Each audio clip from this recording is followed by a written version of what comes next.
it exciting. I mean, as long as you're kind of like up there and it's like right off the cuff. I mean, well, for me, as an audience member. For me, as an audience member too, Yeah. I would prefer to see that. Yeah, absolutely. There are some people that would disagree with that. They feel that it is the comedian's job to be right on top of their game and completely from beginning, a middle, and an end. And some comedians do it the same way. Yeah. Every Verbatim. single night. Verbatim. Yeah. With the same fake heckler comeback, whether somebody said something or not. I've even seen comics look at an empty chair to say, ma'am, I can see you're making, like they'll say, you're making a face. There's nobody sitting in that chair, but that's what they say every night. I'm not criticizing it as wrong. That's just not my taste. Yeah. Well, everyone's got their thing. Yeah, and if you're going to see I'd like to know that I'm seeing something a little bit different than the audience before or after we'll see. Oh, absolutely. So, absolutely. Especially when like a comedian has an HBO special and that comes out and you ordered your ticket 6 months in advance and then you're trying not to watch it, but you know it's going to be exactly the same thing. And the thing is, though, you really can't help it because to write a new hour, that's really a lot to ask. I mean, some people's hour is years of work, and then when their DVD comes out or their special, that's it. Although we accept it from bands.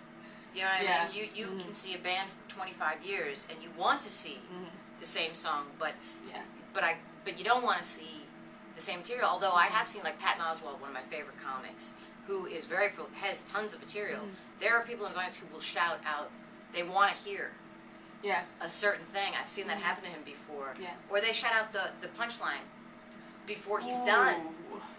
And they think they're helping or they're doing it because they're a fan, but it's not very helpful. Well, the punchline's so important too. It really kills it. It does kill it. And even if you try and go back and retrieve it and say, well, for those of you who don't know what he meant or she meant by shouting that, it's in the same way that if you trip over your words, which unfortunately happens to every human being, it just ruins it. It ruins anything. There's that flow that has to be there. Yeah. But that's why if you keep it fresh and keep it new, then that flow happens more naturally. Right. So I try to. I try to have it be as conversational as we are right now. And sometimes that works really well, and sometimes it's just the audience doesn't seem to be as receptive as I would wish them to be. It's not their fault. It's just there sometimes seems to be a resistance to that kind of sometimes a real interactive too. Yeah. And it's especially in Europe. Oh, absolutely in Europe. They don't mind heckling. They do not want to be engaged. Yes, like the backbenchers or Joe Wilson. Oh yeah. You like fucking redneck. I'm sorry, am I allowed to say redneck? No, you are totally fine. That guy Joe Wilson. Not only would it be okay if somebody said you lied if the person was lying, he didn't happen to be, but for a Republican of all people to allegedly take issue with a lie is absurd, since that whole party is built on mythology. And if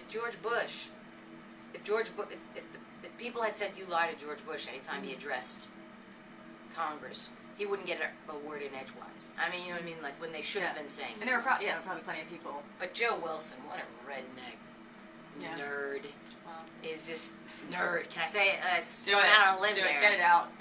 But just even the photo of him afterwards that Keith Olbermann was showing, he just looked like one of those sheriffs from Mississippi back in the day. And then there was like Eric Cantor texting.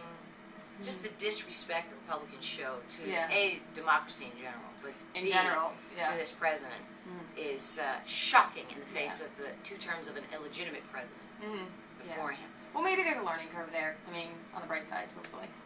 For whom?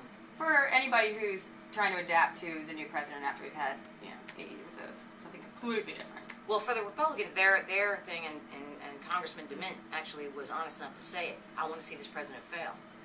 He said that. Republican Jim DeMint. His name is Jim DeMint. At least he's honest. Yeah. They do want to see him fail. Now, some of them, because that's just the nature of the contemporary Republican Party over the last 30 years, it's morphed into an obstructionist entity. Then there's the white power faction. They are now the white power party. They are. Say you got the teabaggers who are out in force this weekend, the birthers, the deathers, the separatist movements, the so-called sovereign citizens movement, the Minutemen Border Patrol. All of them are electorally dependent on the Republicans now. They don't have a party of their own that is viable in Washington.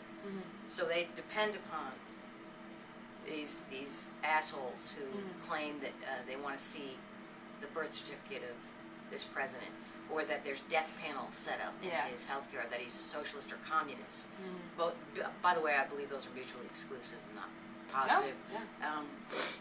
But like most people, I don't really understand how communism lends itself to this government, but we are socialists. We have always been, especially since 1965 with Medicare and Social Security. That is a social, public school system is socialist. You know what I mean? Yeah. Highways are socialist, railroads are socialist, hospitals, public libraries. Yeah. So it's just, I get very riled up. Well, I think a lot of it, I think there's so much happening within politics that really has nothing to do with the actual meat and potatoes of it. A lot of it is just smoke and mirrors. You're just trying, especially with the media the way that it is. Sometimes, like, if, like, an example would be when Howard Dean did the yell or whatever. Right, which I was standing right near him. Were you? Yes. First of all, he didn't scream. There was about thousands of people there. He was shouting to be heard. Yeah. Also, what you heard on the news was just his mic. They didn't give you any of the ambient sound. And that can ruin everything. And it didn't have to. They manufactured the collapse of his campaign. Oh, God. That I was working on that campaign, and if the camera had panned over just a little bit, I just happened to coincidentally be standing to his right, Joan Jett, myself. Whoa! That's the biggest thrill for me, standing next to Joan Jett. Joan Jett. But that was a whole ridiculous. Our political journalism. I was a little bit embarrassed about that as an American. It's as embarrassing as freedom fries and freedom toast. Yeah, no, I mean, as if those things change anything. Well, also, French fries are from Belgium, by the way, and French toast is invented in Buffalo, New York. So. Well, there you go. So there you have it. Crack the myth.